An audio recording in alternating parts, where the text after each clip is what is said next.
तो दोस्तों हमारा एक पार्ट बचा हुआ है इम्पल्स और ऑब्लिक कोलिजन या फिर नॉन हेड ऑन कोलिजन भी बोलते हैं उसको। उसके बारे में दोस्तों हम लोग बाद में बात करेंगे, लेकिन सबसे पहले यहाँ पे टॉर्क सीखते हैं। टॉर्क का मतलब क्या होता है। तो दोस्तों ये जो टॉर्क का कंसेप्ट है ये रोटेशनल मोशन से रिलेटेड है। रोटेशनल मोशन क्या होती है इसको समझने के लिए हम यहाँ पे देखिए लीनियर मोशन को रोटेशनल मोशन के साथ कंपेयर करते हैं। तो लीनियर मोशन क्या होती है ये हम दोस्तों पढ़ चुके हैं। लीनियर मोशन मतलब सपोज एक ऑब्जेक्ट है यहाँ पे, ये ऑब्जेक्ट यहाँ से यहाँ ट्रैवल कर रहा है, स्ट्रेट लाइन में ट्रैवल कर रहा है, तो इसको लीनियर मोशन बोलते हैं। तो रोटेशनल मोशन क्या हुई, तो इसका एक एग्जांपल देखते हैं दोस्तों। सपोज यहाँ पे एक फ़ैन है, ये एक फ़ैन है और ये फ़ैन के 3 ब्लेड्स हैं यहाँ पे, ये दूसरा ब्लेड और ये है फ़ैन का तीसरा ब्लेड। ठीक है, तो जब ये फ़ैन घूमता है, ये जो ब्लेड है, ये ब्लेड इस एक्सिस के अबाउट, यहाँ पे एक एक्सिस होता है, इस एक्सिस के अबाउट जो मोशन करता है उसको रोटेशनल मोशन बोलते हैं। तो ये ब्लेड और ये ब्लेड रोटेशनल मोशन करेंगे दोस्तों। रोटेशनल डायनेमिक्स करके 12th क्लास में जब आप जाओगे तो फर्स्ट चैप्टर रोटेशनल डायनेमिक्स है, उसके अंदर ये रोटेशनल मोशन को हम डीप में पढ़ेंगे। ठीक है, तो ये एक एग्जांपल हुआ रोटेशनल मोशन का। दूसरा एक एग्जांपल अगर आपको देखना है तो ये जो घर का डोर होता है दोस्तों, दरवाज़ा, ये दरवाज़ा कुछ इस तरीके का होता है। देखिए यहाँ पे ये हिंजेस होते हैं और ये जो दरवाज़ा होता है, ये दरवाज़ा कुछ इस तरीके का होता है। ठीक है, यहाँ पे ये लैचेस और हैंडल वगैरह कुछ होता है। तो जब आप दोस्तों यहाँ से पुश करते हो, ये दरवाज़ा क्या करता है, ये इस हिंजेस के या फिर इस एक्सिस के अबाउट रोटेट करता है। तो ये दरवाज़ा रोटेशनल मोशन कर रहा है। ये 3 डायमेंशनल व्यू है। अगर 2 डायमेंशनल व्यू निकालना है तो अगर आप दोस्तों यहाँ से देखोगे इस दरवाजे की तरफ, तो आपको हिंजेस यहाँ पे दिखाई देंगे ये, और ये आपको दिखाई देगा एक रेक्टेंगल यहाँ पे कुछ इस तरीके से। ऊपर से देखने पर ये दरवाज़ा आपको ऐसे दिखेगा। ठीक है, और जब आप यहाँ पे फोर्स लगाओगे तो क्या होगा, ये दरवाज़ा कुछ ये पोजीशन ले लेगा, कुछ इस तरीके की पोजीशन ले लेगा। ठीक है, तो ये दरवाजे ने जो मोशन किया है दोस्तों, इसको रोटेशनल मोशन बोलते हैं इस एक्सिस के अबाउट। ठीक है, अब दोस्तों ये जो टॉर्क है, टॉर्क सीखने से पहले एक और कंसेप्ट सीखते हैं जिसका नाम है moment of force. Moment of force, moment of force क्या होता है दोस्तों, ये भी रिलेटेड है, रोटेशनल मोशन के रिलेटेड है ये कंसेप्ट। तो मोमेंट ऑफ फोर्स क्या होता है, ये होता है दोस्तों फोर्स इनटू डिस्टेंस। ठीक है, फोर्स कौन सा, perpendicular force into distance from axis of rotation, इसको बोलते हैं मोमेंट। मतलब कि सपोज ये डोर के यहाँ पे आपने एक फोर्स लगाया हुआ है। ओके, ये फोर्स दोस्तों इस डिस्टेंस को यहाँ पे परपेंडिकुलर है और ये डिस्टेंस हम यहाँ पे एज्यूम करते हैं, ये डिस्टेंस है सपोज यहाँ पे r। ठीक है, तो मोमेंट क्या हुआ उसका, इस फोर्स का मोमेंट क्या हुआ, परपेंडिकुलर, फोर्स परपेंडिकुलर है ना, तो f इंटू डिस्टेंस क्या है, ये एक्सिस ऑफ रोटेशन से r, तो f परपेंडिकुलर इंटू r, इसको बोलते हैं दोस्तों मोमेंट ऑफ फोर्स। ठीक है, तो अब पढ़ते हैं दोस्तों टॉर्क। तो दोस्तों ये जो टॉर्क है, ये सिंबल इसका है टाउ, इसको टाउ बोलते हैं। ठीक है, ग्रीक लेटर है ये, टाउ सिंबल है। कुछ लोग इसको टो भी बोलते हैं, लेकिन हम लोग टाउ बोलेंगे, टाउ इसका करेक्ट प्रोनाउंसिएशन है। ठीक है, टॉर्क को दोस्तों मोमेंट ऑफ फोर्स भी बोला जाता है। टॉर्क का दूसरा नाम है मोमेंट ऑफ फोर्स। टॉर्क को मोमेंट ऑफ फोर्स क्यों बोलते हैं, क्योंकि इसका जो फॉर्मूला है कुछ इस तरीके का दिखता है। ठीक है, और टॉर्क का तीसरा नाम है दोस्तों ये rotational analogue, rotational analogue of force भी बोलते हैं। तो टॉर्क को रोटेशनल एनालॉग ऑफ फोर्स क्यों बोलते हैं, इसके बारे में दोस्तों हम बाद में डिस्कस करेंगे। सबसे पहले देखते हैं टॉर्क की डेफिनेशन क्या है। तो टॉर्क माने क्या, it is rotational ability of force. मतलब ये जो फोर्स है, इसके अंदर इस ऑब्जेक्ट को रोटेट करने की कितनी एबिलिटी है, उस एबिलिटी को दोस्तों टॉर्क बोला जाता है। It is rotational ability of force या रोटेशनल कैपेसिटी ऑफ फोर्स भी बोल सकते हो। इस फोर्स के अंदर कितनी कैपेसिटी है इस चीज़ को रोटेट करने की, उस कैपेसिटी को या उस एबिलिटी को दोस्तों टॉर्क बोला जाता है। ठीक है, तो दोस्तों ये तो हुई टॉर्क की डेफिनेशन। टॉर्क का फॉर्मूला क्या है, इसके लिए मैं ये डायग्राम यहाँ पे वापस निकालता हूँ। देखिए ये जो ऑब्जेक्ट है, डोर है, इस डोर पर आपने यहाँ पे फोर्स लगाया हुआ है F, और ये है इस पॉइंट से एक्सिस ऑफ रोटेशन का डिस्टेंस, इस डिस्टेंस को हम R बोलेंगे। ठीक है, और ये फोर्स आपने इस डिस्टेंस को परपेंडिकुलर लगाया है। टॉर्क निकालने का फॉर्मूला क्या है दोस्तों, टॉर्क निकालने के लिए कभी भी आप ये फॉर्मूला इस्तेमाल कर सकते हो। फॉर्मूला क्या है दोस्तों, ये है RF साइन थीटा। ठीक है, torque is equal to RF sine theta, जहाँ पे R क्या होगा, यहाँ से इस पॉइंट तक का डिस्टेंस, F क्या होगा, फोर्स की मैग्नीट्यूड होगी। ओके, और थीटा मतलब ये R और F के बीच का एंगल। तो यहाँ पे दोस्तों R और F के बीच कितना एंगल है, यहाँ पे 90 है। तो साइन 90 क्या होता है, साइन 90 होता है 1। तो यहाँ पे टॉर्क का फॉर्मूला क्या होगा दोस्तों, ये होगा R इंटू एफ। एफ क्या है यहाँ पे, परपेंडिकुलर। तो ये फॉर्मूला कुछ इस तरीके से दिखता है दोस्तों। ठीक है, ये क्या है, मोमेंट ऑफ फोर्स, इसीलिए इसको मोमेंट ऑफ फोर्स भी बोला जाता है। ठीक है, तो अब तो दोस्तों यहाँ पे फोर्स परपेंडिकुलर था, अगर फोर्स परपेंडिकुलर नहीं होगा तो क्या होगा टॉर्क। तो दोस्तों यहाँ पे ये डोर है, ये R डिस्टेंस है और ये फोर्स F है। अब दोस्तों फोर्स परपेंडिकुलर नहीं है, R और F के बीच का जो एंगल है ये एंगल थीटा है यहाँ पे। तो यहाँ पे टॉर्क निकालने का तरीका क्या है दोस्तों, टॉर्क हमेशा यही फॉर्मूले से निकलेगा, ये फॉर्मूला आपको यूज़ करना है। Torque is equal to R F sine theta, ठीक है, जहाँ पे आर होगा यहाँ से ये डिस्टेंस, एफ होगा फोर्स की मैग्नीट्यूड, और थीटा होगा ये आर मतलब पोजीशन वेक्टर बोलते हैं, इसके बारे में हम बाद में बात करेंगे। ये आर और एफ के बीच का जो एंगल है इसको थीटा बोलते हैं यहाँ पे, ठीक है। तो ये जो एफ साइन थीटा है ये क्या है, डायरेक्टली ये फॉर्मूला इस्तेमाल कर सकते हो, या फिर दोस्तों आप इस फॉर्मूले से भी टॉर्क निकाल सकते हो। Torque is equal to R into F perpendicular. यहाँ पे दोस्तों फोर्स परपेंडिकुलर नहीं है, तो आपको क्या करना होगा, इस फोर्स को रिजॉल्व करना होगा। रिजॉल्व करने का क्या तरीका है दोस्तों, यहाँ पे देखिए ये फोर्स कुछ ऐसा है, इसको दो कंपोनेंट में रिजॉल्व करना है। तो इसका एक कंपोनेंट होगा परपेंडिकुलर इधर यहाँ पे, और इसका दूसरा जो कंपोनेंट है ये कुछ ऐसा होगा, इस डायरेक्शन में होगा, ओके। जिस साइड में दोस्तों थीटा दिया होता है उधर का कंपोनेंट होता है एफ कॉस थीटा, और जिस साइड में थीटा इसके अपोजिट साइड का जो कंपोनेंट है ये होता है एफ साइन थीटा। ये फोर्स को कैसे रिजॉल्व करना है ये हम सीख चुके हैं, ठीक है। अब परपेंडिकुलर कंपोनेंट कौन सा है इसका दोस्तों, ये है एफ साइन थीटा। तो टॉर्क क्या होगा, R into F perpendicular, perpendicular component क्या है एफ साइन थीटा। यही फॉर्मूला हमें यहाँ पे मिला है, ठीक है। तो टॉर्क का ये फॉर्मूला आप ध्यान में रखिए, अगर ये फॉर्मूला आप इस्तेमाल करते हो तो आपको अननेसेसरी ये फोर्स को रिजॉल्व करने की ज़रूरत नहीं है यहाँ पे। तो दोस्तों टॉर्क माने क्या, it is rotational ability of force. Force कितना रोटेट कर सकता है ऑब्जेक्ट को, उसको उस एबिलिटी को टॉर्क बोलते हैं। तो टॉर्क किस पे डिपेंड है दोस्तों, ये आर पे डिपेंड है। आर मतलब यहाँ एक्सिस ऑफ रोटेशन से आपने कहाँ पे फोर्स लगाया है। अगर ज़्यादा आर पे ज़्यादा डिस्टेंस पे फोर्स लगाया है तो टॉर्क भी ज़्यादा होगा। देखिए आर अगर ज़्यादा होगा तो टॉर्क ज़्यादा होगा, ये फॉर्मूला देखिए आप, आर अगर ज़्यादा होगा तो टॉर्क ज़्यादा होगा। मतलब आपने यहाँ से फोर्स यहाँ पे लगाया है, दरवाजे पर आप एक्सपेरिमेंट कर सकते हो, घर पे जो दरवाजा है उस पर आप एक्सपेरिमेंट कर सकते हो। यहाँ पे फोर्स लगाइए, देखिए कम रोटेट होगा दरवाज़ा, उतना ही फोर्स यहाँ पे लगाइए और थोड़ा ज़्यादा रोटेट होगा, उतना ही फोर्स दोस्तों यहाँ पे एंड पे लगाइए आप, आपको क्या होगा, दरवाज़ा बहुत ज़्यादा खुलेगा, ठीक है। तो जितना ज़्यादा आर उतना ज़्यादा टॉर्क होगा, ओके। और जितना ज़्यादा फोर्स लगाओगे उतना ज़्यादा दरवाज़ा खुलेगा, मतलब जितना ज़्यादा फोर्स लगाओगे उतना ज़्यादा टॉर्क होगा यहाँ पे, ओके। और थीटा मतलब अगर फोर्स आप परपेंडिकुलर लगाओगे यहाँ पे, ये जो फोर्स है इसको आप अगर परपेंडिकुलर लगाते हो मतलब थीटा 90 डिग्रीज होगा, तब दोस्तों टॉर्क क्या होगा यहाँ पे, टॉर्क मैक्सिमम होगा, ठीक है। जब थीटा 90 डिग्रीज होगा तब टॉर्क मैक्सिमम होगा, ये आपको ध्यान में रखना है। मतलब आपको मैक्सिमम रोटेशन अगर चाहिए, ये एक डोर है, आपको मैक्सिमम रोटेशन चाहिए तो आपको क्या करना होगा, फोर्स लगाना होगा। फोर्स कहाँ पे लगाओगे, यहाँ पे लगाओगे नहीं, आपको फोर्स यहाँ पे लगाना होगा। मतलब आर ज़्यादा होना चाहिए, ये डिस्टेंस ज़्यादा होना चाहिए। दूसरा यहाँ पे फोर्स ज़्यादा लगाना होगा, फोर्स की वैल्यू ज़्यादा होनी चाहिए। और तीसरा थीटा मतलब ये जो फोर्स है वो इस पोजीशन वेक्टर को परपेंडिकुलर होना चाहिए, मतलब थीटा 90 डिग्रीज होना चाहिए, तब टॉर्क ज़्यादा होगा, ठीक है।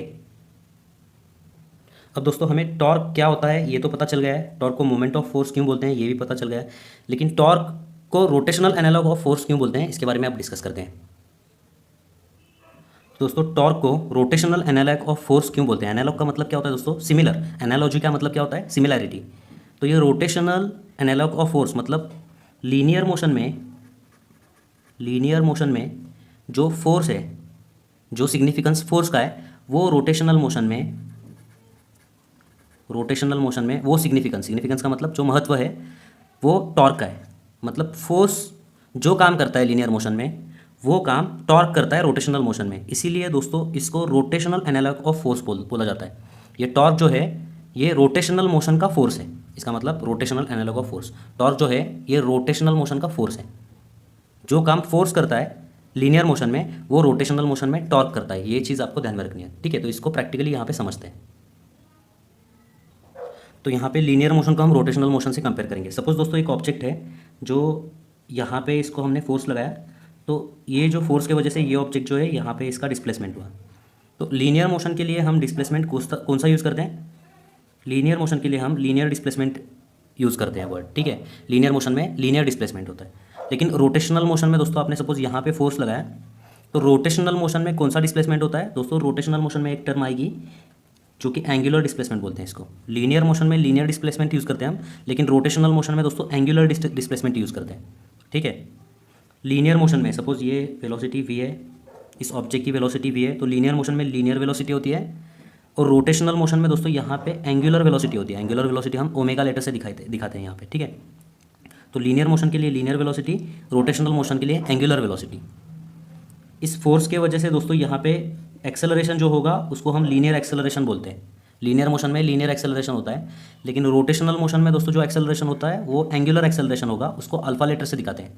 तो रोटेशनल मोशन में जो एक्सेलरेशन होता है वो अल्फा होता है। ओके, अब दोस्तों लीनियर मोशन में जो फोर्स काम करेगा वो रोटेशनल मोशन में ये सिर्फ फोर्स नहीं करेगा, ये टॉर्क करेगा। ठीक है, मतलब जो फोर्स करेगा लीनियर मोशन में वो रोटेशनल मोशन में टॉर्क करेगा।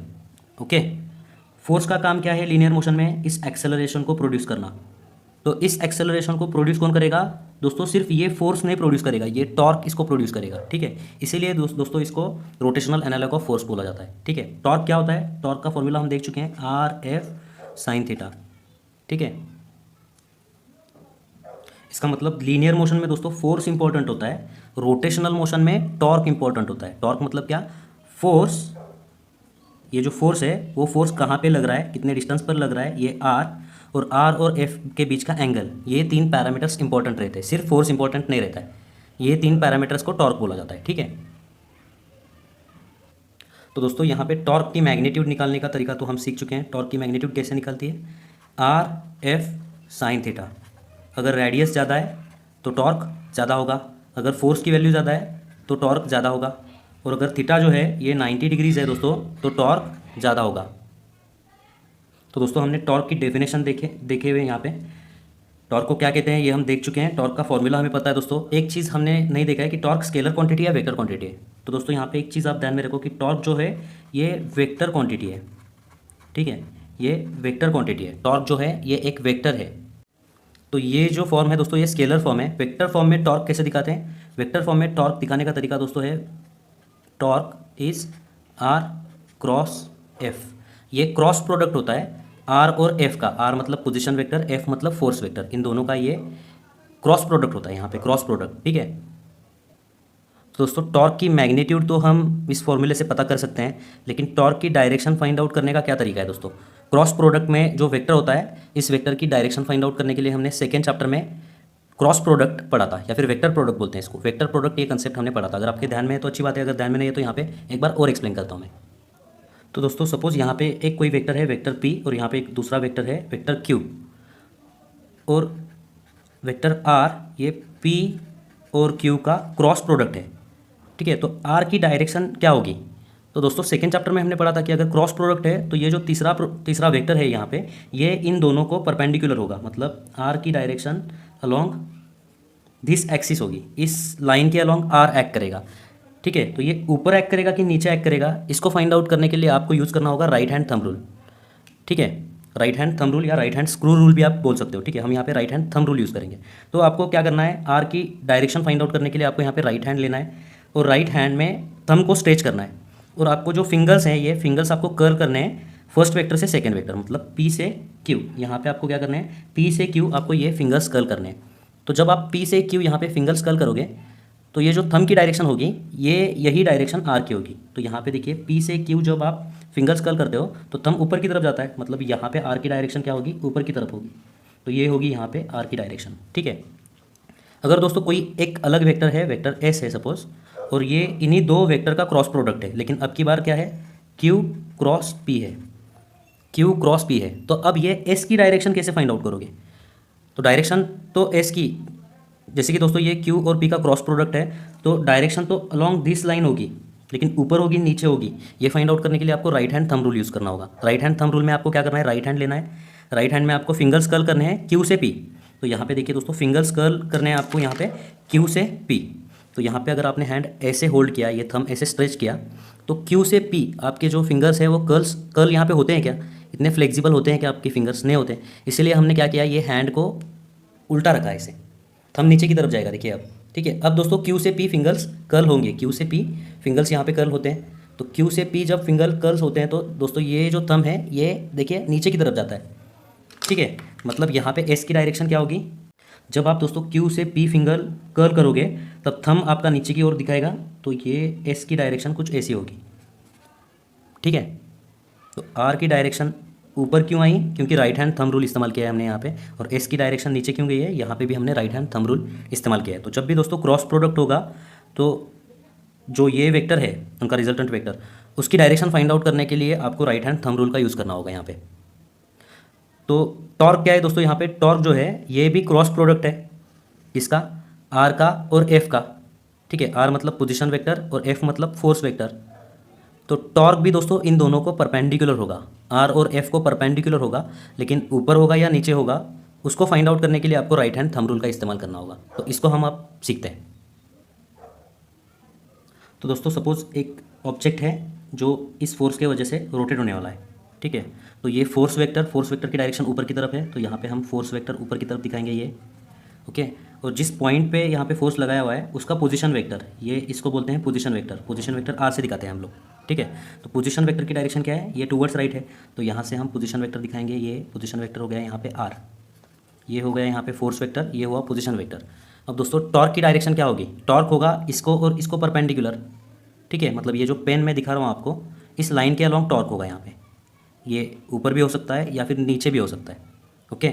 ऊपर आ रहा है या नीचे जा रहा है, इसको समझने के लिए दोस्तों आपको यहाँ पे क्या करना होगा, टॉर्क क्या है, आर क्रॉस एफ है, तो आपको आपका राइट हैंड लेना है यहाँ पे, राइट हैंड लेके दोस्तों आर से एफ फिंगर्स कर्ल करनी है। तो आर से एफ जब आप यहाँ पे फिंगर्स कर्ल करोगे, थंब की डायरेक्शन क्या है, थंब की डायरेक्शन ऊपर है, मतलब टॉर्क की डायरेक्शन क्या होगी यहाँ पे, परपेंडिकुलर टू पेज, ये जो पेज है या पेपर है इसको परपेंडिकुलर होगी, and coming out of page, coming out of page, इस पेज से बाहर आ रहा होगा टॉर्क, ठीक है। तो क्या आप यहाँ पे दिखा सकते हो दोस्तों डायग्रामेटिकली, यहाँ पे आप दिखा सकते हो टॉर्क की डायरेक्शन, नहीं, ये सिर्फ पॉइंट दिखेगा आपको। अगर ये 3 डायमेंशनल फिगर होती, मतलब ये आर होता यहाँ पे और ये होता यहाँ पे सपोज एफ, तो आप यहाँ पे दिखा सकते थे टॉर्क की डायरेक्शन क्या होगी, फिर ये होती टॉर्क की डायरेक्शन, ठीक है। आर से एफ आपने फिंगर्स कर्ल किए, टॉर्क की डायरेक्शन ऊपर आ रही है, यहाँ पे आप टॉर्क दिखा सकते हो डायग्राम में, लेकिन आप दोस्तों यहाँ पे टॉर्क नहीं दिखा सकते। तो इसको एक सिंबल बना हुआ है, इसको दिखाने के लिए एक सिंबल बना हुआ है। उस सिंबल में आपको क्या करना है दोस्तों, आपको कुछ इस तरीके का एरो कंसीडर करना है। ये जो महाभारत में आपने देखा होगा एक एरो, ये कुछ इस तरीके का, ये जो एरो है इस एरो को आपको यहाँ पे कंसीडर करना है, ठीक है, जिसके यहाँ पे एक क्रॉस होगा, ओके। तो ये जो एरो है दोस्तों, अगर ये एरो यहाँ पे आप रखते हो कुछ इस तरीके से, मतलब आप देखिए इस एरो को ऐसे रखते हो यहाँ पे, तो आपको यहाँ पे क्या दिखेगा, देखिए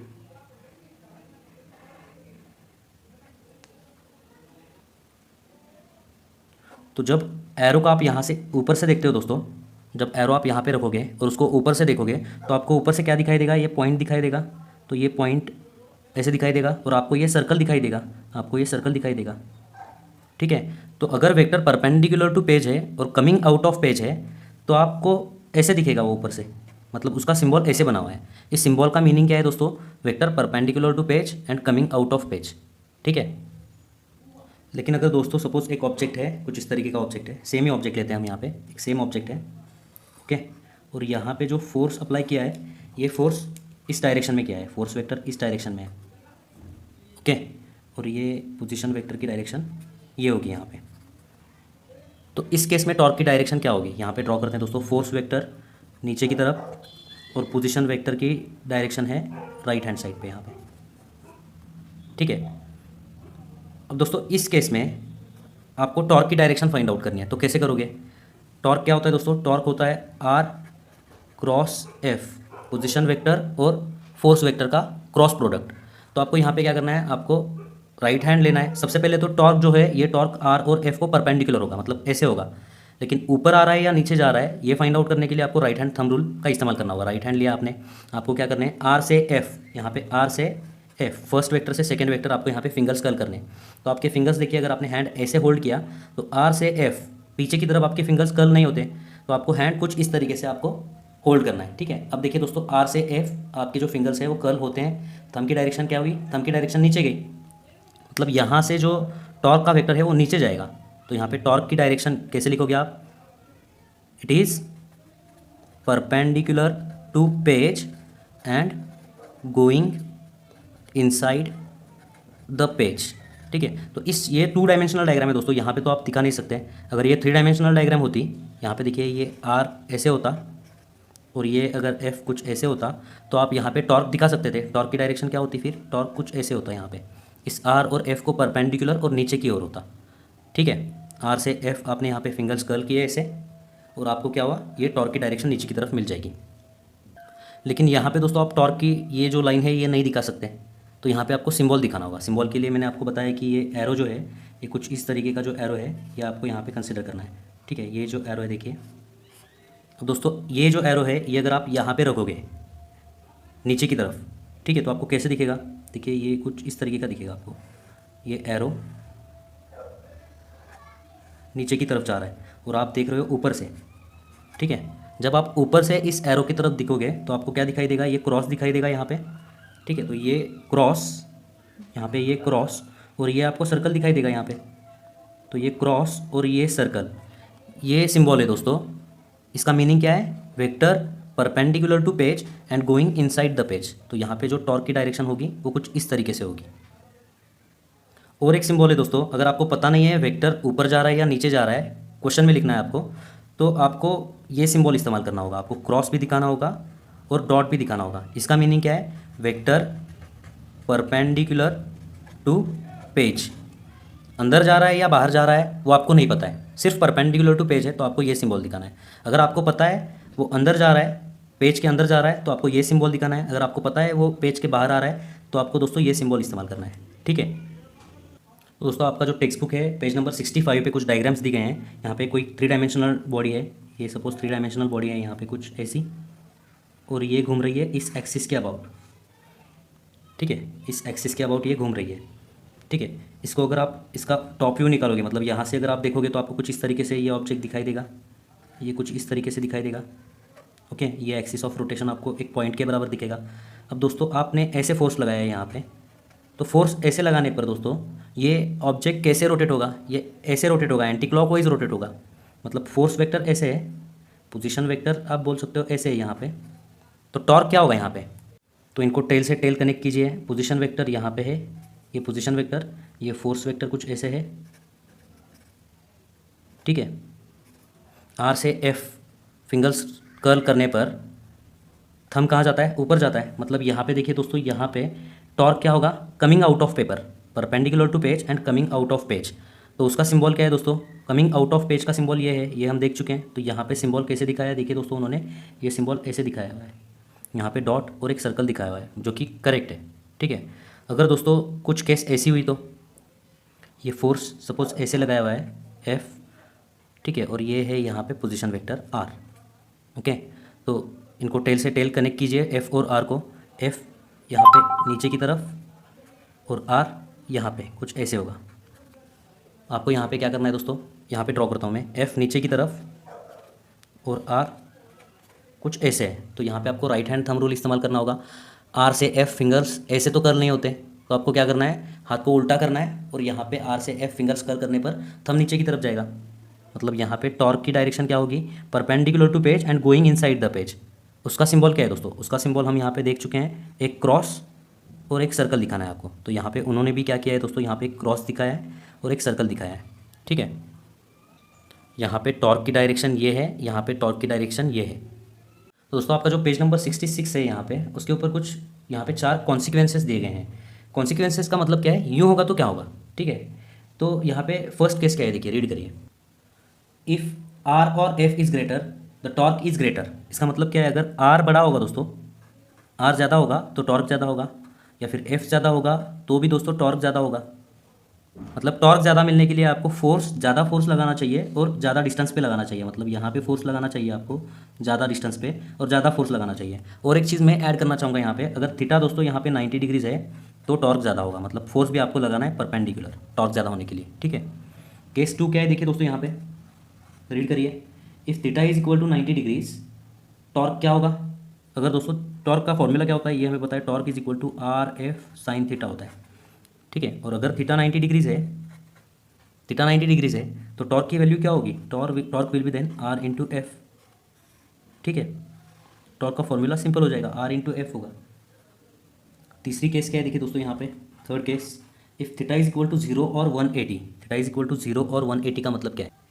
थीटा इज इक्वल टू 0, 0 का मतलब क्या है कि ये जो आर है और जो एफ है, इन दोनों के बीच का एंगल 0 है, मतलब एफ की डायरेक्शन ये है। और theta is equal to 180 degrees का मतलब क्या है? आर जो है और एफ जो है, इनके बीच 180 का एंगल है, ठीक है। तो अगर फोर्स ऐसे अप्लाई किया हुआ है तो थीटा 0 है, और अगर फोर्स ऐसे अप्लाई किया है तो थीटा 180 डिग्रीज़ है। तो अगर थीटा 0 है और थीटा 180 डिग्रीज़ है तो टॉर्क क्या होगा? टॉर्क क्या होता है दोस्तों? R F sine theta, sine 0 होता है, साइन 180 0 होता है, तो यहाँ पे टॉर्क क्या होगा, 0 होगा। इसका मतलब क्या है दोस्तों, अगर आप ये जो दरवाज़ा है इस दरवाजे के ऊपर यहाँ से फोर्स लगाओगे एग्जैक्ट यहाँ पे इस सरफेस को परपेंडिकुलर ऐसे फोर्स लगाओगे तो दरवाज़ा रोटेट नहीं होगा, टॉर्क 0 होगा, इसका ये मतलब है। नेक्स्ट केस देखिए दोस्तों, यहाँ पे 4 रीड करिए उसको। मोमेंट ऑफ फोर्स मतलब टॉर्क जो है ये सिर्फ फोर्स की मैग्नीट्यूड और फोर्स के डायरेक्शन पे नहीं डिपेंड करता, ये कहाँ पे आप फोर्स लगा रहे हो उस पर भी डिपेंड करता है। मतलब यहाँ पे जो हमने एक्सप्लेन किया है उसका वही मतलब है। तो टॉर्क डिपेंड्स ऑन आर, मतलब जहाँ पे आप फोर्स लगा रहे हो उस पॉइंट पे भी, मतलब उस पॉइंट का जो डिस्टेंस है यहाँ से उस डिस्टेंस पे भी डिपेंड करता है। ओके, तो अभी तक दोस्तों हमने जो सीखा है उसको 1 मिनट में यहाँ पे रिवाइज करते हैं। सपोज एक ऑब्जेक्ट है, यहाँ पे आपने फोर्स लगाया हुआ है। ओके, तो टॉर्क क्या होता है, टॉर्क इस फोर्स की रोटेशनल एबिलिटी, मतलब ये फोर्स इस ऑब्जेक्ट को कितना रोटेट करेगा उस कैपेसिटी को टॉर्क बोलते हैं। और टॉर्क निकालने का तरीका क्या है, ये है are F sine theta. Torque की मैग्नीट्यूड इस फॉर्मूले से निकलेगी। ओके, और टॉर्क एक वेक्टर क्वांटिटी होती है। Torque is equal to R cross F, ये क्रॉस प्रोडक्ट होता है आर और एफ का। इसकी डायरेक्शन फाइंड आउट करने के लिए आपको राइट हैंड थंब रूल का इस्तेमाल करना होता है। ओके, अगर टॉर्क की direction perpendicular to page and coming out of page है तो आपको सिंबल कुछ ऐसे दिखाना है। और अगर दोस्तों टॉर्क की direction perpendicular to page and going inside the page है तो आपको सिंबल ऐसे दिखाना है। ठीक है, तो अभी तक दोस्तों हमने इतना पढ़ा है। नेक्स्ट पॉइंट का नाम है कपल। कपल का मतलब क्या होता है, और कपल के वजह से प्रोड्यूस होने वाला torque, torque due to couple. इस कंसेप्ट को दोस्तों हम नेक्स्ट वीडियो में पढ़ेंगे। तो मिलते हैं दोस्तों आपसे अगली वीडियो में, तब तक के लिए धन्यवाद।